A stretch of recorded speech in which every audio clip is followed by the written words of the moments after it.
सफर की हालत में रोजा रखना कैसा है, ये जानने के लिए एक बार वीडियो जरूर देखें। अगर कोई शख्स सफर की हालत में है तो इसके लिए जायज है कि वो रोजा ना रखे, बाद में रोजे की कज़ा कर ले, मगर कुछ शराइत दर्जे ज़ेर हैं।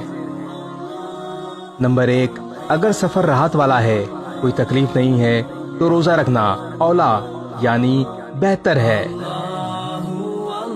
नंबर 2, अगर मुसाफिर ने एक ही मुकाम पर 15 दिन या इससे ज़ायद ठहरने की नियत की हो तो फिर रोजा रखना जरूरी है।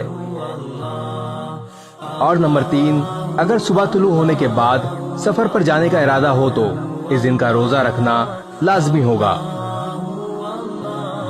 अगर मुसाफिर को मुशक्कत की वजह से रोजा पूरा करना दुश्वार मालूम हो तो इसके लिए रोजा तोड़ना जायज है। ऐसे में इसके जिम्मे सिर्फ कज़ा होगी, कुफारा वाजिब नहीं होगा। अल्लाह तबारक ताला हमें रमजानुल मुबारक के तमाम रोजे रखने की तौफीक अता फरमाए, आमीन। इस वीडियो को शेयर जरूर करें, हो सकता है आपके एक शेयर से ये बात किसी के दिल में उतर जाए।